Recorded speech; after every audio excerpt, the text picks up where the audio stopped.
All right, hello everybody. I am here with Doot from the Discord. Say hi, Doot. What's up? How's it going, everyone? We are just gonna go through and just cover some of the decks today in a little bit of a different kind of thing. We went through and we had an event today on MTGO, which was it 25 players, right? Or 24? 26, yeah. 26, yeah. So we had a ton of Mhm. players today on an MTGO event for Value Vintage. It was just 5 round hard lock. And just what we were going to do today is just kind of talk through the top 8 and maybe any other interesting deck lists. We're also going to go over Dudes because I think you were like on the bubble based off record too. Um, Yeah, I dropped a lot of games early. I dropped I lost my first two rounds and then came back in rounds 3, 4, and 5, but then dropped the game in both my round 3 and round 4. So if I played a little bit better and had a little bit better luck, then I think I could have gotten top 8, but I got 12th. 12th is like totally fine out of 26. yeah, no, it's definitely and it's one of those things too where like what that's I guess that is that 5 rounds or is that still 5 rounds? Yeah, because 26 Yeah. is before the cut before 32. So yeah, Mhm. so just like ever so slightly, I think there was a few people that squeezed in at 3-2. There were Mhm. We'd 3-3-2 squeeze in. four. Well, actually no, there was a ninth person at 3-2. I don't know why it's showing the Yeah. standings kind of odd like that. Yeah, so three people squeezing Mhm. in at 3-2. So it really just comes down to breakers, but it's still like a good run. Mhm. Let's go through top 8 and then we can go over yours, and then if there's anything else that looks kind of spicy, we can go over it. But um, Sure.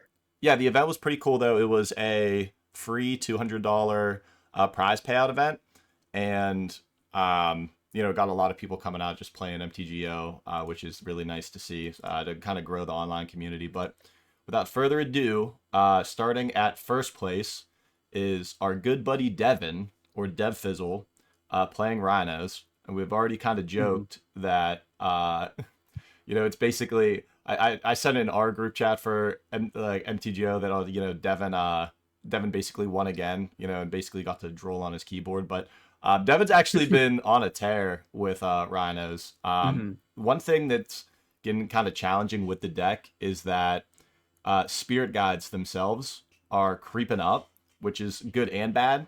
I think it's kind of keeping a lot of the unfair stuff kind of suppressed a little, pushing it out of the format, not necessarily, but also making it a lot more restrictive to like build their lists. There's some different things in here than I think we've seen from Mhm. other Rhinos lists, like the Storm Brood. What do you feel about? How do you feel about this card, dude? So Stormbirds really interesting. It's some technology that's basically trying to fix the fact that Rhino's game one against combo is usually pretty atrocious.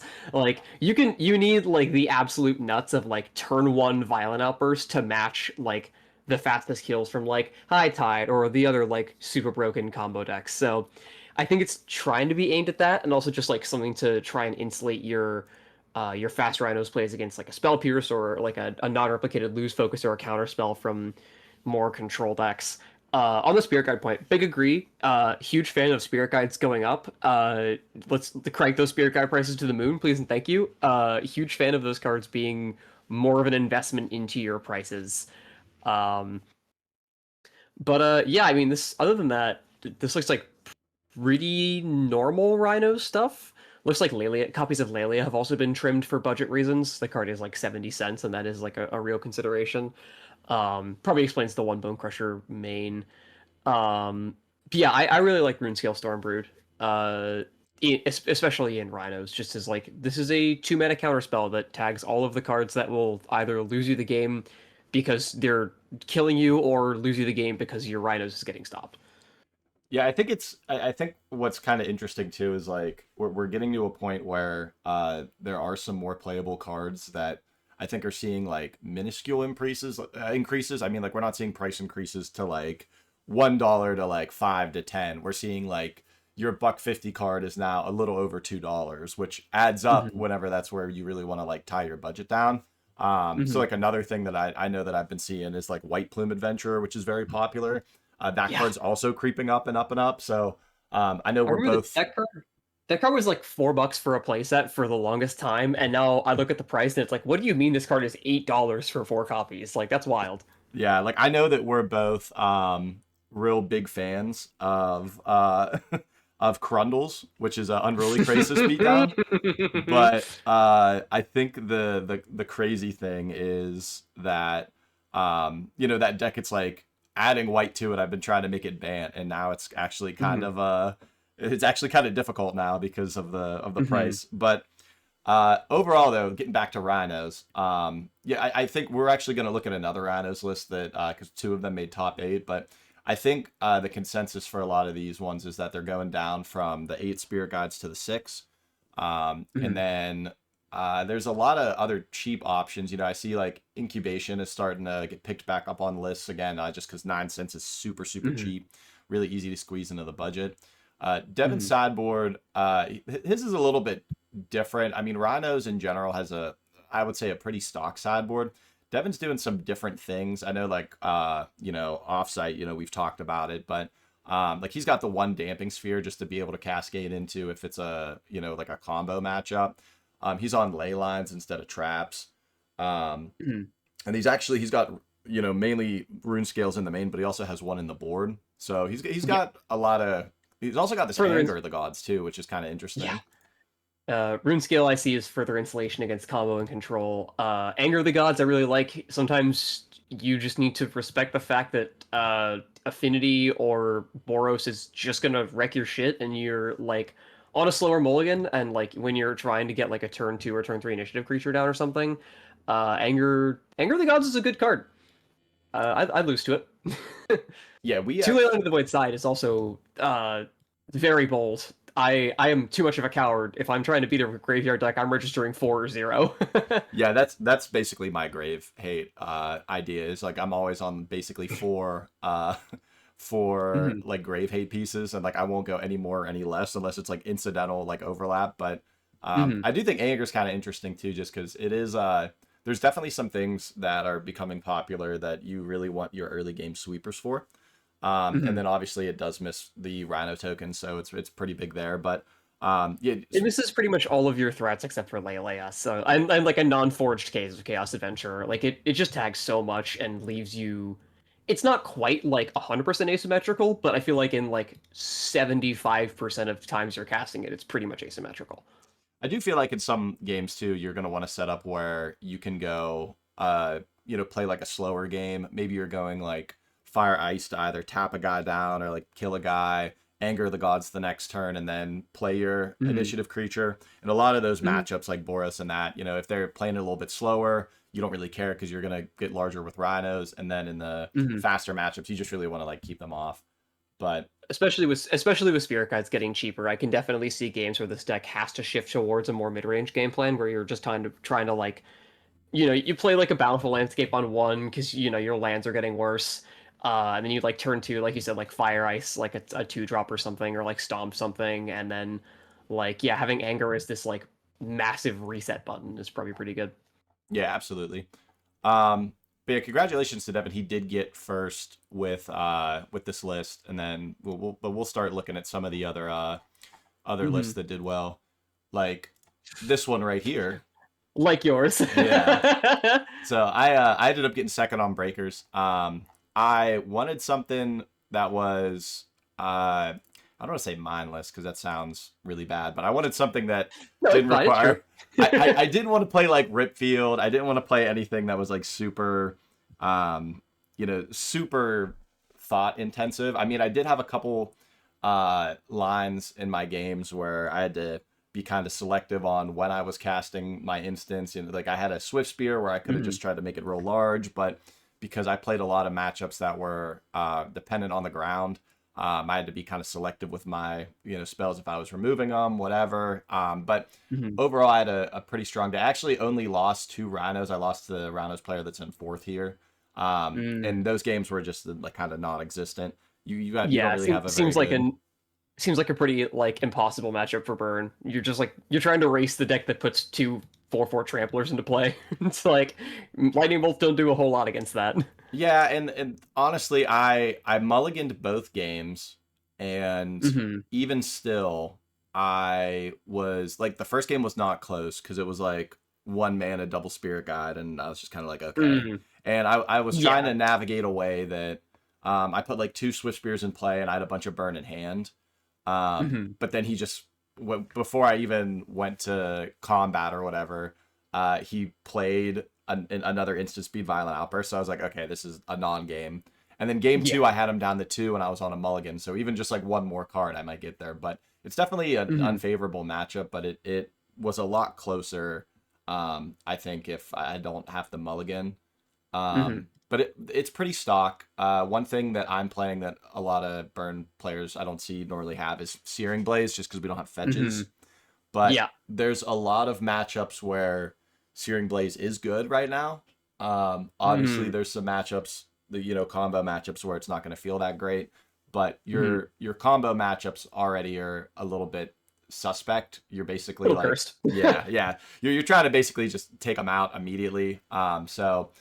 But Hmm. I'm a little bit heavier on my sideboard for some of those combo matchups. Hmm. Searing Blaze is a really cool tech, but also like I totally get it because as someone who has played enough small creature decks to where I've lost games against Burn to Searing Blood a lot, definitely big fan of Searing Blaze.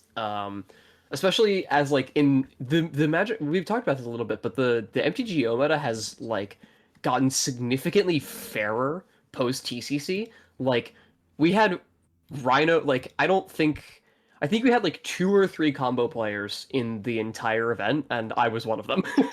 So, Yeah, that's actually I've updated my list. I actually own this list in paper, but mhm, there's been a lot of smaller creature decks that I actually added Searing Blood, and I boarded in a lot today, and it was really good. So mhm. I was really Searing Blood, Searing Blood's gross. That card's so good.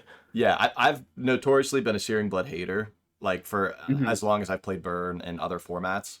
But it just absolutely cleaned up so much today. I don't know if I'll add more copies of it to the board, but I was pretty satisfied with my sideboard today. This is actually Hmm. something kind of crazy that I don't know if people know is so cheap. Maddening Hex. Yes, so Yeah, that card is so stupid.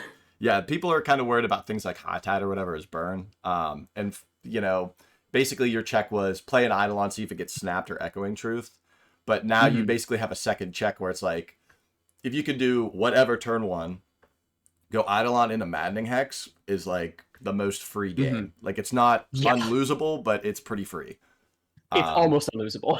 yeah, this Hades Grip is also just a Sulfuric Vortex. It's just the Yeah, the, yeah. the funny The version, art but actually really cool though. I do yeah, actually really like the art. yeah, I'm a big fan. Yeah, It doesn't have the. Let me see if I can just change the.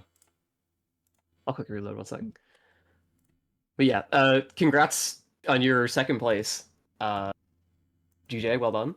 Uh, I mean, the fact that that you're playing a Firia and a Maddening Hex is like hilarious. I know Everett, one of the other big burn players in Discord, is like super high on playing two Price of Progress, as his like I have $6 lying around, might as well just throw these in here. Um, but yeah. Yeah, the last thing I'll Did you probably ever? say is like with the price of progress thing is like I've been on Molten Rains just because they're cheap, Hmm. and I feel like a lot of times like you can get a big price of progress against like Post, but sometimes if you Hmm. can literally just go like, all right, I'm gonna play a threat, maybe hit you for a burn spell or play another threat, and any of those first couple lands are tap lands. If you Molten Rain them, you put them back on so much tempo that it's kind of okay that you can keep your skull cracks to really hit like more Hmm. impactful glimmer posts. But the Molten Rains I've Hmm. been really impressed with for anybody, especially for the price point. 31 cents is like absurd. Hmm. I think more people should be playing Molten Rain, and if you can fit it, I'm a big fan of having of Obsidian Charm for red sideboards, for like red mid range sideboards especially. Just like your deck, you're gonna get crumped by post, so like, yeah, sure, I'll play red for a 4/4 flyer that blows up your cloud post 100%. I'll do that. I'll blow you out. What is this card called? Obsidian Charm. Oh, It is Obsidian Charm. a I thought it was Obsidian Charm. Yeah, no, okay, I know no Obsidian Charm. Yeah, no Obsidian Charm. Yeah, yeah. big Charma's dragon. pretty sweet too. Big dragon. All right, from mono red to mono blue. Let's take a look at the third place list. This list is So cool. So I was dipping in and out of the actual stream, so I didn't really. I saw bits and pieces of it, bits and pieces Mhm. of this. This kind of reminds me of my mono blue list, but it actually looks like it slows down a little bit more. It obviously has Mhm. this Mystic Sanctuary Cryptic command lock, which is actually crazy that he's able to do this. Fire. So sick. Um, yeah. Needs gush though. Oh, it does need Gush. Yeah. Yes, this deck needs gush. Yeah, I mean, I really like the only thing that I get concerned about these lists, and I felt it with my own mono blue list, is you don't have a lot of pressure sometimes. So you really need Mhm. to like sculpt your early hands, just kind of almost like survive really, and then Mhm. look to establish a threat at some point. Um, Mhm. Brownboard Cutthroat I played with at one point early on. I'm curious on how it did for. I mean, obviously it must have did pretty well for him today. Mhm. But for me, it seemed like it would get kind of unsized or downsized Mhm. in comparison to the rest of the format, especially if Rhinos is doing well. I mean, you need to Yeah. make it a 6/5 before it can even block one, and it, Yeah. but The only time that I saw this deck on stream was when it was against Doug, and Doug was also playing. He was playing Blue Red Delver, and Bremer Cutthroat was getting really, really big. There's like 8 cards in the deck that don't scale it. So I feel like it does actually scale really quickly. This deck almost kind of looks like Miracle Grow, but like with some different threats. Like with the addition of like Sailor's Bane and Brazen Borrower, of just like stick a 2-drop on 2, back it up with Daze, and then you just keep casting cantrips and not letting your opponent touch it or win the game, and then your scaling threat is just going to like win the game by itself. And then obviously like yeah, if you get to the point where you're like looping Cryptic Command with Mystic Sanctuary, like you're probably winning that game. Does need gush though. This is like I have recently become so like enamored with the idea of a blue tempo deck that can abuse Gush plus Mystic Sanctuary or like deprive plus Mystic Sanctuary, because that lock is kind of not okay at all. Like it's kind of messed up. It's really really messed up. yeah. We actually have Noah. Just mentioned in the chat too that Cutthroat was actually really good today. He said so. Hmm, That's kind of cool to I hear. believe This it. this is also really sweet too. Like you're talking about deprive, but 44 cents for that as a card is really awesome. So Mm-hmm. um Deprive shreds. yeah, the sideboard also looks like pretty stock for mono blue. I don't really have a whole lot of notes on it. Um Yeah, Looks like it's it fine. kind of covers what you need. Really just paying a lot of respect to Affinity with Energy Flux, which I think is correct. This I feel like this kind of deck does kind of just get washed by Affinity, but none of them showed up, so that's all right. It worked out.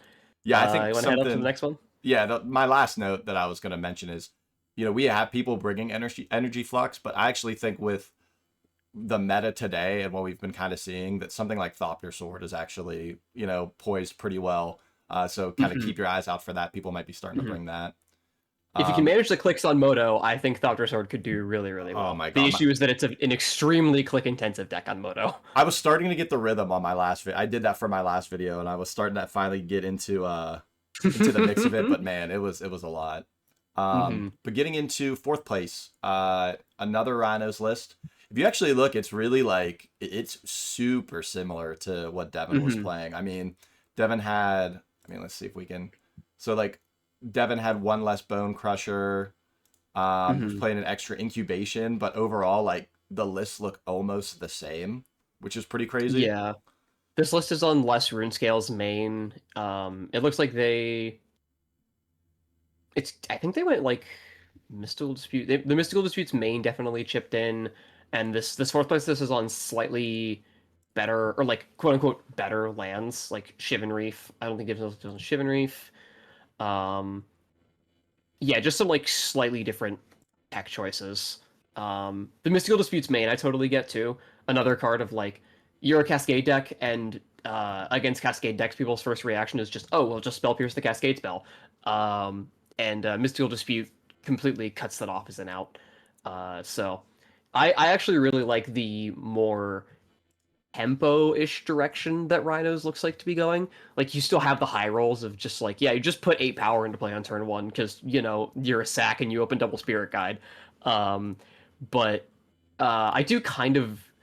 It's interesting to. It'll be really interesting to watch this deck in the next couple months If Spirit Guides, especially if Spirit Guides continue to go up, and how far into tempo the deck really starts to lean.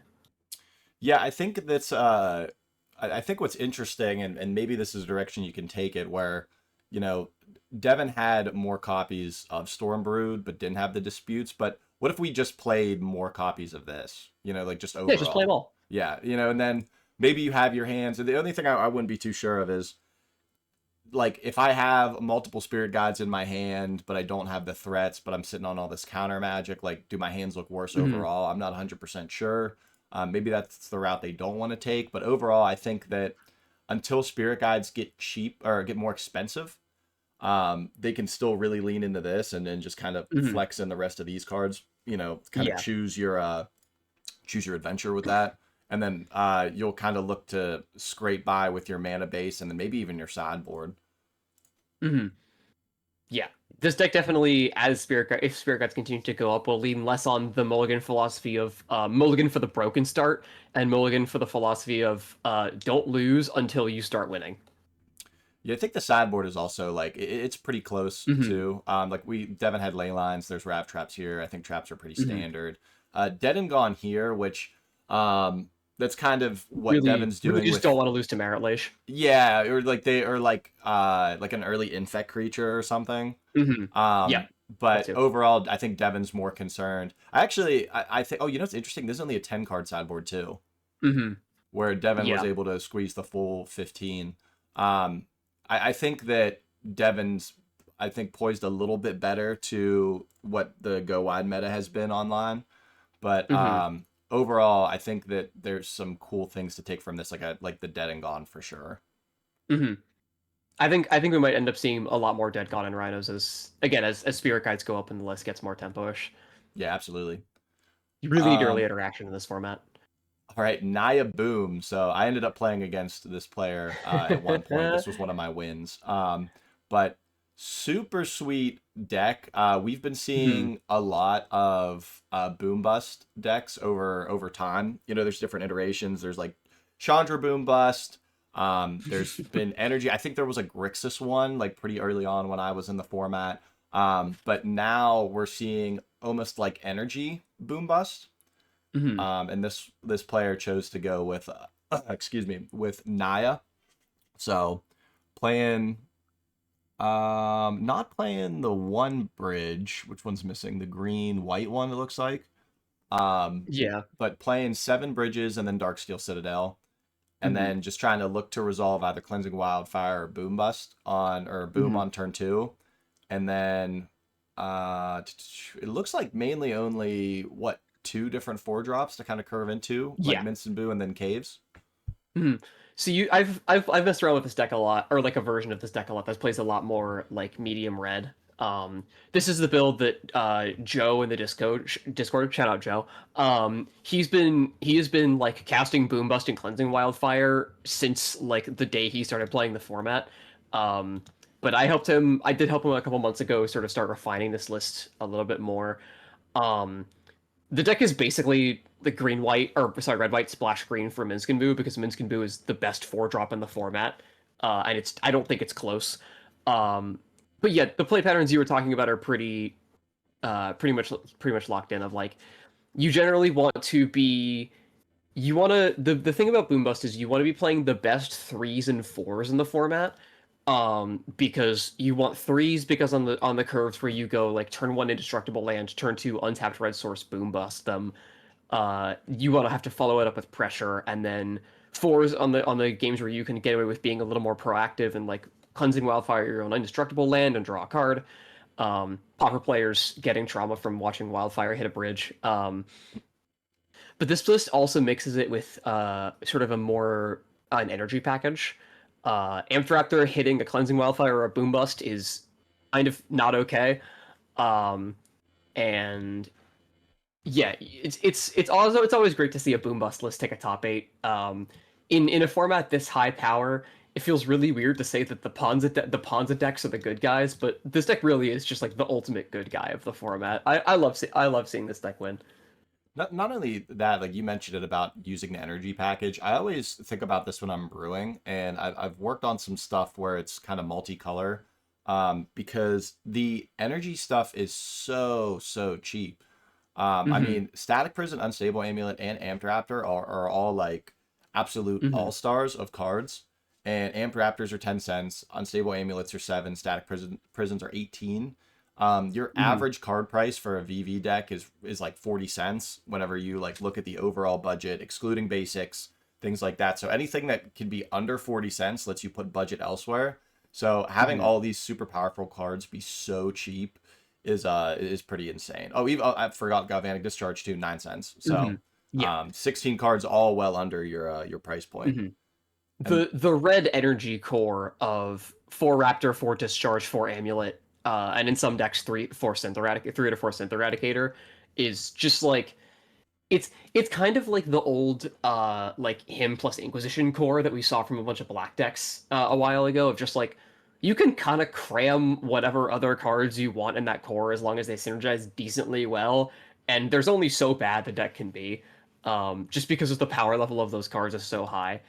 Wrath of this guy is also kind of a banger. That card's really good, and people don't realize that it's a buck 20. This card is an absolute workhorse. Uh, Being able to cast this on two and or on for 2 mana on turn two and just clean out 2 Rhinos tokens is really big. And I feel like more people should be looking at Wrath of the Skies as a card to put in their decks. Um, I know one of the other players today, Taylor, who's been messing with a build of Boros Lurrus Energy, just plays two of the card in the sideboard just because of how strong it is. And I don't know that I agree with playing Wrath of the Skies in an aggro deck, but in this kind of like mid range deck where you do kind of want some amount of sweeping power, the card's it's so good. It's unbelievable. It's also not a miss off Amperaptor. yeah, and it's also not that expensive anymore either. Like Mm-hmm. 122 if a lot of your budget is low, if you're running the Mm-hmm. rest of these energy cards, it's not the worst. The only thing I'm not a huge fan of with it is like it does clean up your unstable amulets. I think it Mm-hmm. and also your static prison, so it is a little awkward with that, but the Mm-hmm. matchups that your Wrath of the Skies is good in is, it's going to be great. Those are the matches that you'll win the game because you cast it. Yeah, like your I'll pay white and clean up both your rhinos type thing. So Yeah. briefly looking at the sideboard, going with Calamity's Wake for the main graveyard removal, but real Mm-hmm. quick, just to briefly talk about this card, I'm actually kind of a big fan of this card just because Mm-hmm. it's it's not exciting, but it's pretty good at what it does for Mm-hmm. different matchups. Like instant speed Grave Hate, I know it's 2 mana, but we don't really see any turn one oops decks right now in the format. And then it's Mm-hmm. also just like a silence for the decks that you want it to be a silence in. I am a huge. I feel like I sort of introduced this card or like had a big hand in telling people that Calamity's Wake was the sauce, specifically for these kind of like. I was looking for a silence in Boros Energy I think pre Indie. Whatever deck I played. Yeah, I think it was Indie. It was the deck the 1K I played Boros at, and I was like, I need a card that makes me not as dead into High Tide, and I found Calamity's Wake, and it was like, this card is 11 cents, and it also has text against Dredge and against every single like turn two combo deck. Sign me up. And I think in my round one, I completely iced Cephalid Breakfast with it, and I've been a fan of this card ever since. This card is so good. Um, I have yet to do the absolute nuts of casting this card against High Tide when they put a Mind's Desire on the stack, but oh baby, I am waiting. So yeah, if you're like especially Flame Scroll Celebrant's another card in that same vein of like it is an incredibly versatile sideboard card for these like red mid range decks. These like Boros mid range decks, which usually like don't have a whole lot of anti combo tools outside of like the Damping Spheres and the Deafening Silences we see here. Um, but yeah, I'm a huge advocate of both of these cards. They're a little tight sometimes when you're a deck that wants to like develop a clock and also keep it up. But if you can do that, then both of those cards are very, very strong. They serve different purposes. Calamity's Wake is a card you I think is generally better because exiling graveyards is so relevant. But Flamescroll Celebrant is a very strong meta choice if you're seeing a lot of stuff like Nadu especially. Nadu is a deck that I play against a lot in my local metagame, and I pack 4 Flamescroll Celebrants in my Boros Energy sideboard. And for 16 cents, this card just says you cannot win the game while this card is in play. Yeah, I think the other crazy thing looking at the sideboard too is like what is this? 12 cards basically that are just all combo. Like I mean, you probably just house the mid-range and control decks just because you're a land destruction deck, but Exactly. yeah, it's funny to see like you'd sit down against somebody and they're like, "Oh, I probably have a pretty good matchup," but then you bring in like 12, I mean, high tide, Yeah. 13 sideboard cards, I So, mean, it's just because you have so many dead cards main. Like you already have 8 dead cards because of your 8 removal spells are dead, right. and those decks are not going to give you the time to sit on an unstable amulet. So you just need to get clock down and then never let them like make any sort of determined push. Yeah, I mean, also, I'm assuming we're taking out the Wrath of the Skies Mythos Yeah, matchup balance too. balance and Wrath of Skies are also terrible. I think if I'm playing its combo with this configuration specifically, I'm cutting all the removal in both Wraths and then 2 unstable amulets for the 12 sideboard pieces. But like that is genuinely the lengths you need to go to in a like Boros or like Naya deck. Without if you're not playing like Athalia like main or something. I'm just like you need to just bury them in hate pieces because the combo decks in this format, especially High Tide with Cunning Wish, can just like if you cannot give them the time to like Cunning Wish for their like Echoing Truth or whatever, you need to layer at least 2 pieces of interaction together against them in these kinds of decks, or else they'll just like they can out 1 piece of hate like pretty easily. But if you put 2 in front of them, then it forces them to spend some pretty significant time, especially when those cards are not creatures. Yeah, absolutely. Looking at the next deck, I didn't see this one either, so this looks like just a green-red and initiative deck. I lost So, to this deck in round 1. oh really? Yeah, I played Tinderwall. against Mori on this deck. Um, yeah, we'll talk about it a little bit more when we get into my deck. But I had rolled him game 1. Game 2, he goes land, Spirit Guide, Soul Ring, Goblin Rabble Master. Turn 2, land, Caves of Chaos Adventurer. So I lost that game. Yeah. And then game 3, he slammed a bear turn 2, and then I think and then he backed up a second bear later in the game with a Soul Guide Lantern, and it was just like over. I just could not do anything because of the deck I was playing. But yeah, this Gruul Initiative is a deck that we haven't seen in a bit, mostly because as I was talking about a little bit earlier, like your combo matchup is so miserable. Right. But given this field and how nobody's playing High Tide, I'm not surprised to see this deck do well. Turns out when you play broken 3 and 4 drops on turn 1 or turn 2, it's generally pretty good. You generally kill your opponent very quickly. Yeah, it's actually it's funny because the online meta typically you mentioned it earlier. It's been more combo centric, and lately it's actually been kind of more mid range, more like Hmm. mid range kind of control-y. It's been a lot more aggressive. More Hmm. recently with like low to the ground decks. So it's funny because we had a lot of Delver decks Hmm. today, and we really just saw this one mono blue one convert to top eight. But Hmm. yeah, overall, it's funny too because just looking at the top here, none of these decks are playing Swords to Plowshares, and No. Monstrosity is such a huge Swords check. You can Hmm. bolt it if it's before combat, but realistically, a Monstrosity that gets to flip over a card or two, or sees like a Bolt or a Hmm. Faithless Looting hit, it's attacking for 5 to 6 plus. Monstrosity is our Tarmogoyf for a very good reason. Yeah, That card is not okay. Yeah, the fact that, and what's crazy too is like I remember when it was like closer to 40 cents or whatever because like first came out, and it's like, is this Hmm. card worth it? But like this card is so cheap. This card is It's dirt cheap. it's absurd. It's absurd how good that card is. Yeah, Yeah, just double checking the top 8. There's not a single copy of Swords to Plowshares in the top 8, yeah. It was just which is absolutely bonkers. free That for is bonkers. anything. Yeah, free for anything that wants Hmm. to go tall. Hmm.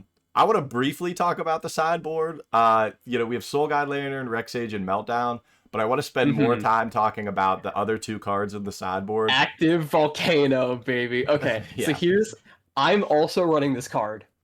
This card in very specific matchups is the truth. It's so good. It completely ices spirits. Spirits and any of the blue tempo decks like Spirits, Merfolk, Delver, um, just it is literally Pyroblast against those decks. Yeah. You can't counter spells, but that's fine. The other secret use of the card is buying you a turn against High Tide, because like in this deck, if you go like, okay, I've established my Gravel Master on turn one through like a Soul Ring start or something ridiculous, or like double Spirit Guide. I mean, even if I'm on the play, High Tide is still going to kill me before this Rabble Master kills them. But if I have active Volcano in my hand, I get to bounce, I get to boomerang their land and delay them from going off another turn. It is genuinely so good, and nobody knows it. Like it's so good. It's really really good. So things that I like this for random obscure things like the fact that it lets me blow up my opponent's like Thopter Foundry. I do like that it's like a Yeah, random blue blast, which is kind of cool. yeah, Um, exactly. It has a bunch of hidden modes that honestly I haven't even figured out all of the modes for. It's one of those cards where it's like this card I know is good in certain matchups, and it's a know it when you see it card of like in the matchups where this card is good, it is game defining. It's so good. yeah, like I imagine that at some point in my career playing Ripfield, that I'll play against somebody with it where I'll play like a Sunken Hollow tapped and then they'll just Hmm. bounce it like on turn one or turn two or whatever. And it'll be devastating and I'll literally be sitting Hmm. there like oh, Hmm. how did this happen to me? Like how Exactly. did I Yeah, get in it this can. situation that my opponent has done this to me? Yeah, it can completely crush the tempo of a lot of decks. It's really really. I think the card's really good. And then I think it. Tectonic Giant too is Mhm. like this one's kind of interesting because it's This this card to me feels like an anti-control card. Like this is a card you bring in when your like monstrosities aren't as good, or you just need the extra reach, because it's really really annoying for them to swords it because you get to replace itself or it domes them for three, and it just provides you with another source of continuous card advantage along with the initiative that a control deck just like it's another must kill threat against control, and they just cannot. Yeah, I think the card is. I think it makes a lot of sense in this deck, especially when you can turn to it. I mean, it basically attacks for six against control, right? Like you play it on turn two, and then you turn three, you swing, and you do the bolt mode. I think the card's really good. I almost like it against like combo or something. Like it is 4 mana against High Tide, but Hmm. imagine that you're sitting down against High Tide. You do have this active volcano and stuff going on too, right? But like if I can play this on turn three, if you snap it or if you need to try to remove it, I'm at least probably doming you for three. So Hmm. I did dump more mana into it, but I at least got 3 mana out of or 3 damage out of it, right? And then if you Hmm. don't answer it, it's functionally attacking for six, which is like a Yeah. pretty quick clock. So Hmm. it's kind of interesting. I think it's like it oddly feels undersized, but in the matchups you probably want it. It's also like it's basically a 6/4. So Hmm. I think it's solid. I mean, I'd want to see it Hmm. get played more, but for 16 cents, I mean, how bad can Agreed. it be? Yeah, it's good. I like it. I like it against control. We didn't see that in top eight or much at all in Swiss, but I think this is a nod to the swords to plowshares counter spell stacks of like, okay, if you're just gonna like counter all my shit and swords everything else, I'm gonna at least play a card that is annoying for you to swords. Yeah, I'm not going to talk too much about it this either because I just noticed, but there's 3 Street Wraith in this deck. Yeah, this Mori asked to borrow this deck and Ketzer lets it to him. So That's that crazy. tells you anything about the construction. Yeah. All right, All right. let's head to seventh place here. This deck, I a quick story about this deck because I didn't see too much of it, but the one time that it was on stream, it was in the last round. He's playing against Boros Energy. He has him at two. Boros Energy has this player playing this allies deck at two, and this allies player casts Return to the Ranks, and at the end of the turn, the allies player is at 157 from Ondu Cleric and South Pole Voyager triggers. So Yeah. that's what we're doing here. So what's funny is Fork and I were actually messaging last night because he had just kind of come back to the format and he was asking like, hey, so I was thinking about these couple decks, and then the Mhm. two that he was kind of settled on was like either allies or prowess. And I started Hmm. looking at this, and I was just like, dude, I literally was like, I don't know, man. Like, I would probably just play prowess because I'm looking. I'm like, I don't think this engine really like gets there. Like, there's a lot going on. Like, it's definitely cool. But Hmm. I was also like, yeah, like I don't know. But he was like super bought in that like no, this deck's the truth. Like, I've been goldfishing. I've been playing some games. Like I think it's got legs. Like, I know it. The grave hate hits it. I know Hmm. removal can hit it. And I was like, yeah, man, if it's just like if you think it's good, and obviously he top aided with it, so it's Hmm. pretty solid. And like I said, I saw some of the games like you were mentioning where you take some damage early. Your opponent's starting to pressure you, and then you just get a big raise the past or return of the ranks, and Hmm. just kind of almost go off from there. So um, Hmm. there's like so much that we could talk about with all the little intricacies, but I think the biggest thing just to explain is like you're putting things in the yard with your Grand Grains, your Rumbles, and maybe a early Halimar Excavator, Hmm. and A key then interaction on that front is I saw this in the game. You can activate the ability that Great Divide Guide gives your Grand to loot, so you can keep her in the backline and draw cards. right, Really, really sick interaction. yeah, then you're gaining a ton of life. You can potentially mill out your opponent with a large Hmm. recursion spell, or able to recur your Earth King's Lieutenant and just make like a huge go wide board. Hmm. But it definitely, like, honestly, I'm 100% on board with decks like this existing in the format. I Hmm. was big on Rally the Ancestors in Standard and Modern for a little bit.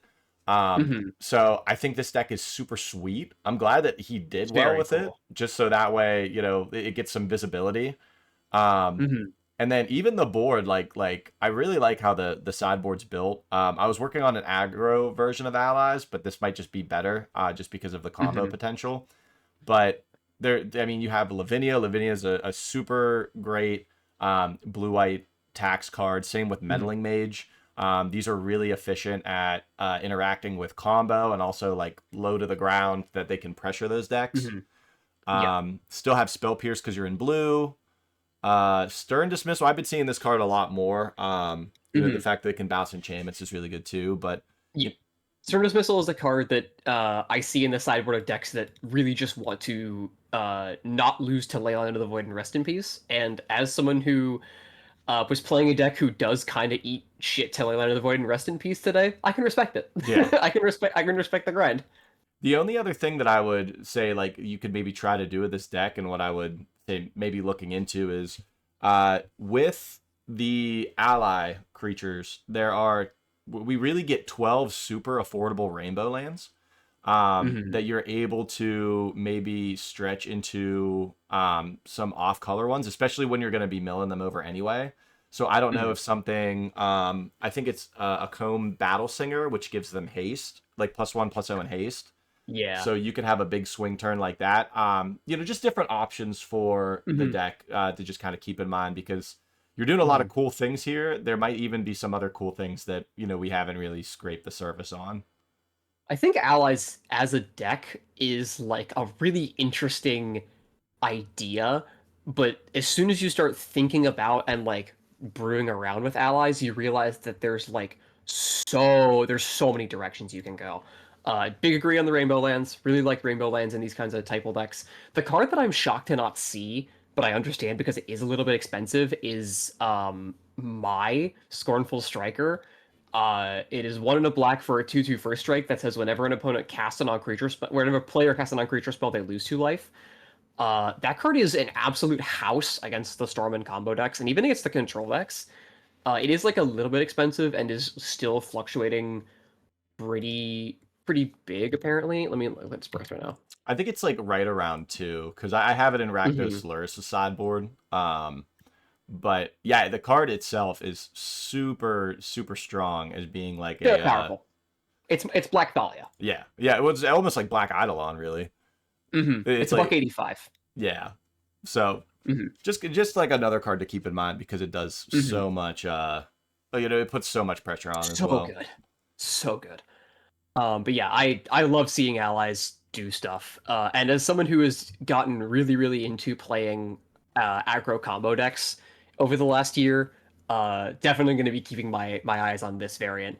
Funny enough, about the Sanctifier on back in the sideboard, not like super relevant, but I saw him discussing the deck the other night, and he was like, "Yeah, I'm playing Sanctifier in my sideboard because Fluctuator is a really big boogeyman for me now," and which I'm like, that's so touching that I inspired you to play the Sanctifier on deck because I'm the only one psychotic enough to be playing Fluctuator in this format.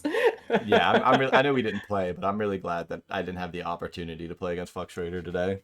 Oh, I wasn't even playing Fluctuator today. I was playing some other stupid graveyard No, combo no, deck, but we'll get I there. know We'll that's get what there I'm in a saying. second. I'm glad that you weren't, so that way, like, it wasn't part of the room. hmm hmm Um, I'm getting I was to considering it, but Yeah, getting to the last deck in top 8 is mhm, Mueller's mono red deck. Mueller's been mhm, playing this deck for a super long time. He actually played it mhm. uh, the first the first major event at Eternal Weekend and made top 8 with it. And there's actually I think 2 videos of his gameplay on the channel to check those out. But Mhm, overall, we were already talking about this. The Galvanic Discharge Unstable Amulet Amp Raptor Core lets mhm. you get super lean on your budget to start. And he's utilizing some of those funds in some really, really busted things. So Broadside he's, Bombardiers, baby. yeah. So This card is dumb. I remember losing this card at a Legacy Open, where actually no, I'm sorry, it wasn't a Legacy Open, it was Eternal Weekend, and hmm I had stabilized my board. I was like, I was playing mono black where I had like a Sheldred in play, and he Muxist, and I'm like, okay, hmm I was at like 13 or something crazy, and he Muxist, and I'm like, yeah, sure, hits a chieftain or something, and then also hits hmm bombardiers. And I'm like sitting there doing the Oh my math, and I'm like, god. I can block here, do this and that as he's attacking. And then I remembered, I'm like, what does this card do again? And I'm reading, and I'm like, oh, I'm just gonna get like 8 from Yeah. bombardiers and go to Yeah. like 4 or something crazy. I'm like, I'm just Yeah, dead. I'm you're virtually a 5 in that scenario. Yeah. Yeah. So this card is God, absurd, being 263 it's for how so expensive it dumb. was. Yeah. It's so dumb. Um, On the topic of the energy core, this deck also adds a Sultron Dominator to the energy core as another thing to make energy and spend your energy. It looks like it's only on the Dominator itself as an artifact creature to pump, but this card is legitimately very strong. Being able to, especially in multiples, if you have multiples, then you can go like swing with one, you get 2 triggers, you pay 2 energy, you give your guy like a +1 counter and a first strike counter, or like a +1 counter, or like a first strike and a trample counter, and this thing kills people. It's really good. yeah, I've sat across this card like multiple times, and it looks innocuous just because it's like a Mhm. 2/2. But No, when you the card's really, really impressive. yeah, you bank a lot of extra energy just at random things like Aether Hub, Mhm. excess like Galvanic Discharge energy. And the fact is, like, I've sat across this card a lot where it's been a 4/4 or larger. It's gotten a first Mhm. strike counter, it's got a trample counter. The other nice thing is if you play one and then play a second one, you're probably going to answer at least one of them at some point. So now you Mhm. have all that excess energy from the first one or the second one, whichever, and now you can just keep Mhm. dumping it into this one. So Yeah. overall, though, like I said, I've played this multiple times. I know Mueller's been like kind of tuning this for a while. I think Mhm. it's mainly what he takes to any of the events This is with this is this is prizes. very much the deck that I associate with. This is very much like the deck heap. This is his pet deck. But yeah, this is what do you call it? This is the Mueller, like, Yeah, seriously, yeah. um, This is Mueller pile. If I were to give it a name, this is Mueller pile. Like yeah, this like RDW like Sly style like play efficient creatures. Never let you stick a blocker with a bunch of burn spells and then just beat you to death. yeah, and I think overall the only thing I would say about this deck is I think it's like Mueller does very well with it. I think it's super close to being like not necessarily a perfect 75, but a super strong one. There are some things in here that Mhm. like Karizev is decent. Definitely a lot better when you're ahead. But I'm not super sold on Karizev. I think the Kellen is okay. I think Mhm. it's very mana hungry. But overall, like I said, if anybody knows this deck, it's definitely Mueller. So Mhm. I'm 100% okay with just being incorrect about any of Karizev these. Karzev is a good card. I think the reason is that one is because it really reaches true potential when you have a broadside bombardiers active, and you can go like attack with Karzev and broadside, hit them for 5, and then with the Karzev delayed trigger on the stack to sack the Ragavan, you throw it with the broadside bombardiers. So that curve basically hits them for 7 by itself. But yeah, without it, Karzev I think is unfortunately it's still a fine card, but it's not what it used to be. Not what it used to be, and not what it could be in a format where Umezawa's Jite is still very, very expensive. Right. Um, yeah, and honestly, like looking at the sideboard, he's only on 14 sideboard cards, so I'm not sure if there's, Mm-hmm. like could But even just have added another Karzev if he wanted, but my bet is that he had a second Disruptor Flute and had to cut it for budget and just ran out of time to put a 15th sideboard card in. yeah. That's my guess. Overall, though, I think the sideboard's pretty clean. Yeah. The only thing that I just want to cover real quick, just because it was asked in the chat, is what Kumano does for this Mm-hmm. list.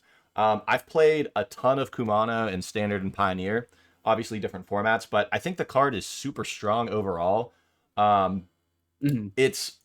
it reads like it doesn't do anything exciting, like straight up. It does not read like it Mm-hmm. does anything exciting, but being able to upscale any of your lower to the ground threats of curving like Kumano into 2-drop into like on 3 it's going to flip, maybe you have a removal spell, or like another impactful threat against combo or control.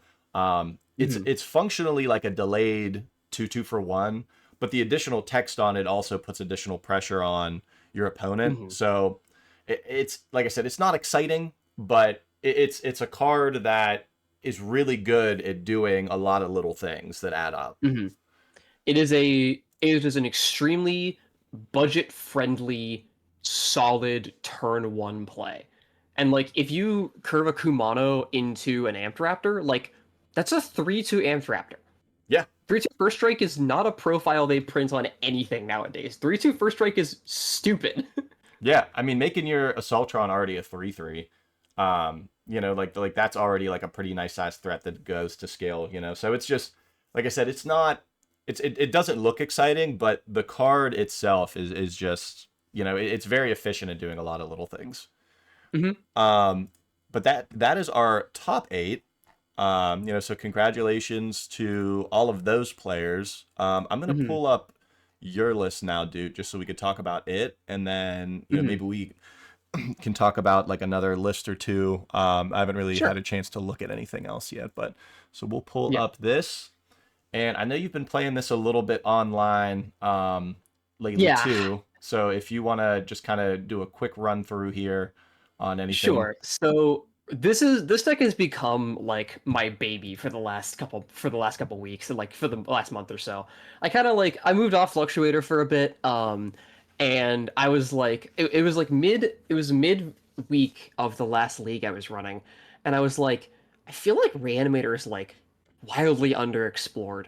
And then Santi from the Discord, Diamond Dude, he responds to me with like, "Yo, should you be playing Ultimate Green Goblin in Reanimator?"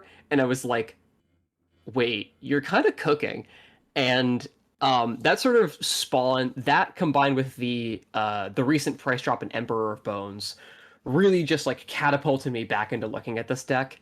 Um, the previous version I was on was not running Troll.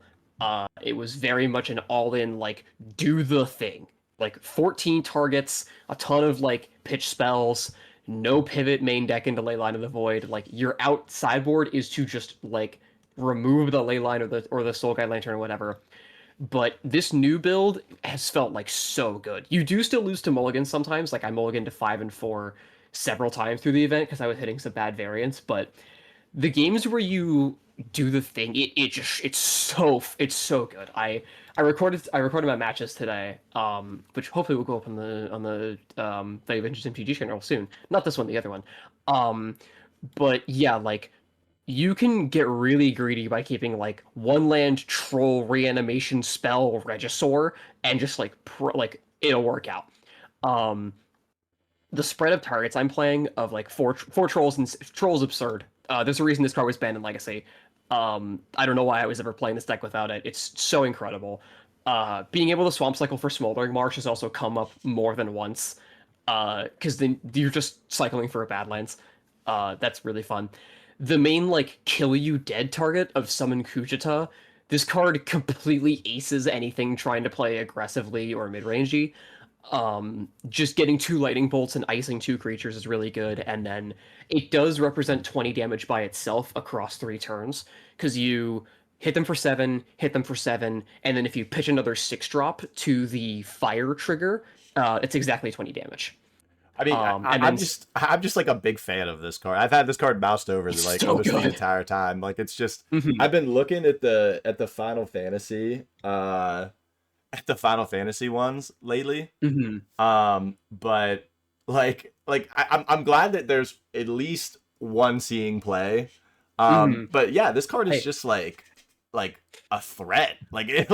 it's a lot, man. It's 17 cents and it completely murders people. Why is Yeah. it a 7/5? Why does it have trample and haste? Why does the ice make 3 creatures not able to block? Like, Well, what are because we doing it's here? a 6 drop, and that's the thing. It's like Yeah. this is a card that we wouldn't think and the other funny thing too is like this card's not legendary either. Like I was just Mm-mm. looking and I'm like, well, you Nope. can't hit it with persist. I'm like, oh no, you can. Like it's not. No. It has so much text, but I guess Yeah. the saga creatures aren't legendary. Yeah. So The deck is designed so that our reanimation spells being because the best reanimation spells in the format are Persist, Life Death, and Ember of Bones with stitched together as a distant fourth of just like it's black sorcery returned. It's a distant tomb if you have less than 7, but if you've got threshold, it's just black return a creature to play. Um, so with persist, it naturally imposes some deck building restrictions of like you can't play legendary targets in your deck. So these were like the best like non-legendary targets that I found. These ones they're also hard castable. Like I have hard cast these guys multiple times. I hard cast a troll in one of my games against Blue Post today. Again, assisted by Green Goblin.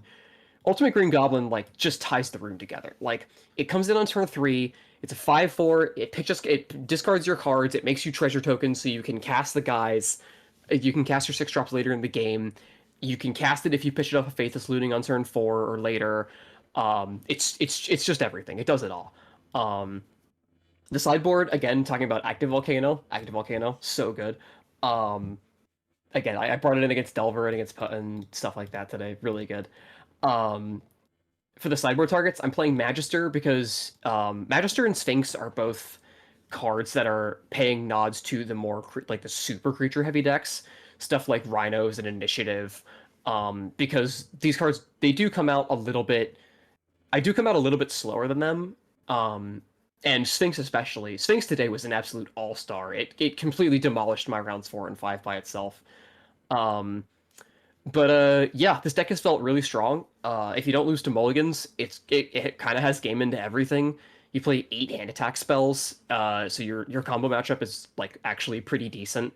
And it only gets better for you sideboard because of duress, Leyline of the Void, and sometimes like against anything, sometimes you just turn to a Sire of Insanity, and then nobody has anything. They have a land and maybe something else, and you don't have any cards in hand, but you've got a 6/5. yeah. I do have one last thing before we move on to the next deck. I have a achievement unlock. Like that. I want you to try to get to. Mm-hmm. I want you at some point with this deck to cast your Sphinx of the Steel Wind by hard casting it by using the treasure from your Ultimate Green Mm-hmm. Goblin. I've gotten close. I can recall a game a few weeks ago when I was really starting to play this deck a lot in League, where I think I did get close to like hard casting a Sphinx. And I think I ended up losing that game, but I think I was literally like I had the 2 treasures and the 6 other mana to cast the Sphinx and just didn't draw the Sphinx. Right. Sphinx is just like Sphinx. I'm just allergic to drawing Sphinx. I swear to God, like I cannot draw this card in the matchups I can't to save my life. But I guess that curse was broken today because yeah. As a quick overview of my rounds. Round 1 I lost to Mori on Green Red Initiative. That was a tough one. Round 2 I matched him to Ketzer and he was on Infect. And that was not a particularly close match. Um, and then my round 3, I paired against Blue Post, which I barely squeaked out a win against. It was very tight game. I got very lucky because the player apparently wasn't very experienced playing post, and so they trench posted me when I was still in my pre-combat main phase as I was moving to combat, and didn't realize that I would still be in my main phase, and they gave me a second Kujita off of the trench post, so I was able to reanimate a second Kujita into play and put them lethal. Because I killed them through, I think, 2 or 3 Gomer posts that put them to like 27 or something. Um, it was a crazy game. Round 4, I played against Servo on Hokey Pokey, which is like his like this like mono green mid range initiative deck.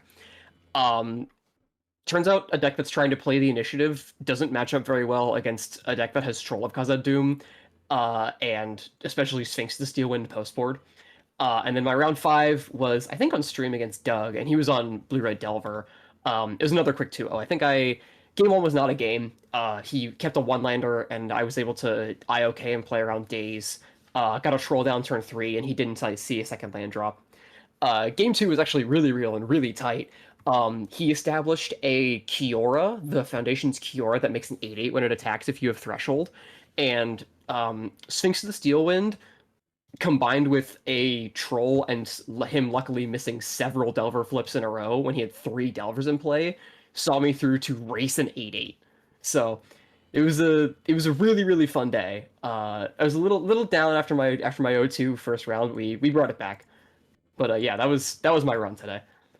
I think I know you got to get going here soon. I think you want to talk Mhm. about just one more deck. I'd say I've been buzzing through the 26. I think there's a lot of cool things, but there's one deck in particular Mhm. that has my eye. If you want to just talk about it together. Sure, what you looking All at? right, so this deck did get 23rd, and it Mhm. went 0 and 3, but I want to. Tabzan Constrictor. I'm gonna explain why. I'm gonna explain why I want to do this. So Okay. me personally, and this is just overall for the entire VV format, I think brewing is so important, and I think that Mhm. there's a lot of cool things. I mean, when we look at all of top 8, there's a lot of powerful things you can do, but um, the mono blue list, really the Naya Boom list, which was an older brew that was kind of established, right? Mhm. Allies, and then Mueller's essential red deck wins because it's not like a Mhm. carbon cut a burn or anything. Those are all Yeah. real basically just brews. Like those are not established decks. We Mhm. did have 2 rhinos, I played burn. Mhm. But all Even of the these even the decks, even the Girl Initiative to deck today was pretty unusual. Like it's Santi's build, so it's all in on trying to like slam a guy on turn 2, and like we don't see cards like Goblin Rabblemaster or Tinderwall see a bunch of play in our format. Like yeah. it's like have a brew, half not. And honestly, out of the top 8, once we get out of top 8, out of the how many decks am I looking at here? One, two, three, four, five, Uh, six. it's- So 6 yeah. total. I would say 4 to 5 of those are brews even. I mean, maybe Hmm. closer to 4, so a lot of those aren't Hmm. really established decks. And that's where I think it's important. Just I want to talk about this one because I've been trying to make um, scales work for a while. And Hmm. I want to highlight this person's deck just because it didn't work out for him today, but Hmm. this is something that you can try to do in the format. And I think just looking at it, one, I think something that we're missing, I think hardened scales is still cheap enough that Hardened we Scales can is play it in cheap. the deck. Scales um is cheap. yeah, there's some other things here where like this player's playing 3 champion of Lambholt, which is 236, and Hmm. that's kind of expensive. What I was actually doing in some of my scales lists is I was actually just playing Luris and just going like Hmm. pretty low to the ground. And then if I needed the grindiness, you had your X cost spells that you could dump mana into Hmm. in the late game, right? But I halfway thought you picked this list for the Jade Light Ranger, and I thought you missed casting Jade Light Ranger. no, yeah. Yeah, so, and that's the thing though, is like there are some powerful things you can do at 3 mana, but like why do 3 mana when we could play Lurrus, which is one of the Hmm. like one of the most impactful cards in the format in the last maybe ever, like last 10 to 20 years. Hmm. Um, you know, Champion of Lamholt is a bomb though. This card just completely murders people if you're not prepared for it. It does, I think, need a much slimmer curve to be good, but like this card is so insane. of like, especially in this deck where you can go like, okay, I've untapped with the champion. Let me go like Luminarch Aspirant, any other 2-drop. If it's like Winding Constrictor, then you go like 2 triggers on champion, and then like pump it with the Luminarch Aspirant, and suddenly like your board is unblockable.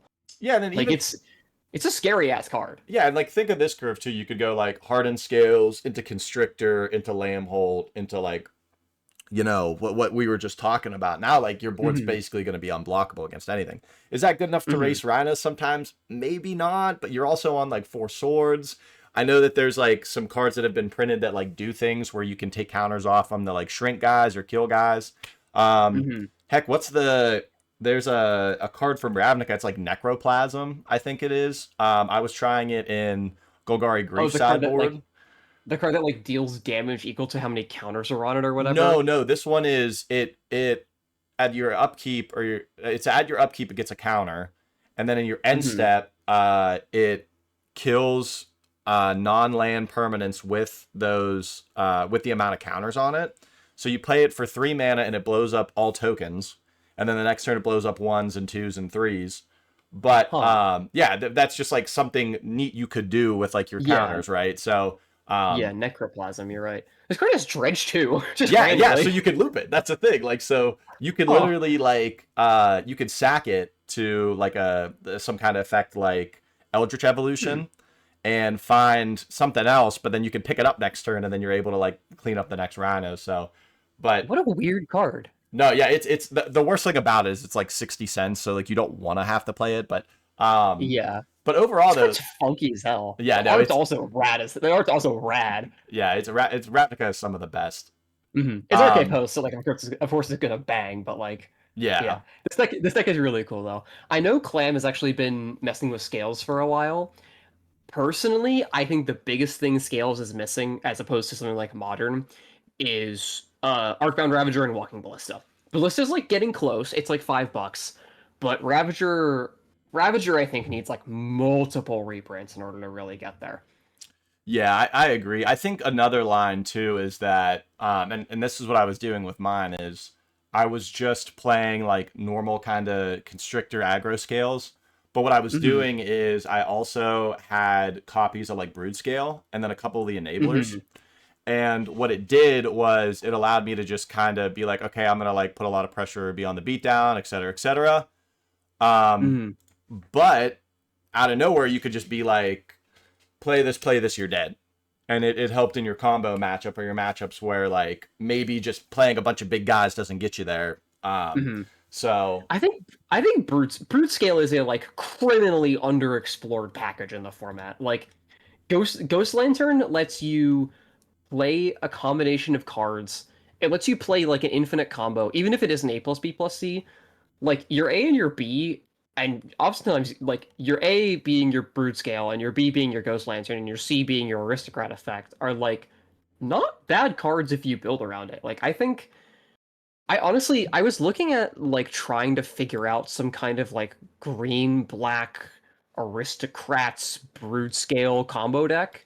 I think more people should be looking at brood scale, not as like I think it's a combo that wants to be integrated into another strategy, but I think it has legs. It's just a matter of like nobody's really looking for what the best shell is right now. I will tell you something that definitely hurts the innovation for it is Ghost Lantern is not on MTGO. I was Oh, going to play this deck on the channel right. for like a year Yeah. ago or something like crazy, Hmm. like a super long time ago. It was like deck number 5. I wanted to do a league, and I put Hmm. all of the cards in the cart, and I was like, why do I only have 71 cards in here? And I had to look it Ah, up, and it's just yeah, it's not on MTGO. So that's huge because yikes. that card is so cheap for the deck. But Yeah. It so if is it is it is the best and cheapest brood scale combo piece we have access to yeah, so if by you're like by a watching, country mile. yeah, please put that in the next round of hey, what cards do you want to see on Please, MTGO? Like please, Daybreak, please, we beg of you. It would yeah, literally only benefit us, but please. yeah. Maybe some commander players will cry loud enough to where that gets in. Well, that's Who knows? it's from the commander set. That's why. Like Yeah, let's it's put from Baldur's Gate. yeah, Yeah, let's get that's it why in there. it's yeah. Um So yeah, I know that. I mean, we talked about a lot, and I know that you have some other things you got going on here, dude. So Yeah. what I will say is, one, dude, thanks for coming on and just talking and chatting about the top eight and your deck and Yeah. everything. It's fun to Um, get. Second, please look to, if you're following on Twitch right now, or if you're not following and you're watching on Twitch right now, please follow. If you're watching on YouTube right now, it really helps if you guys subscribe. Uh, Last but not least, please check out the Discord, and it is in the description. Make sure that you get in there, check out all of the online events we have. This was not our first free $200 event that we ran, and it will probably not be the last, honestly. But it also shows Mm-mm. a lot of events for your local areas. I know even now, the outside of the US, those scenes are starting to get a lot bigger Mm-hmm. in the Discord, where people are starting to. I think Germany is like running like double digit events every time that they run now or something crazy. Like Mm-hmm. it's global. So Germany's getting there. I know we've had a bunch of people talking about getting a scene going in Mexico. We have someone who's based in Spain who's going to start doing stuff. who was today? There was a There's a Hong Kong guy today, right?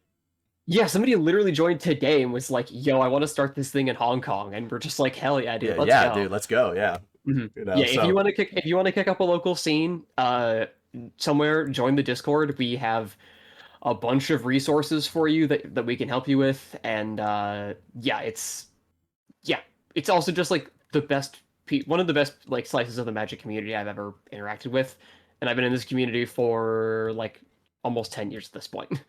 yeah, It's a super friendly place. yeah, absolutely. But that's all we have for the stream today. Appreciate everybody coming on. Appreciate dude stopping by. Thank you Yeah, guys no for worries. It was super watching. fun. Yeah, we'll catch you next time. Bye bye.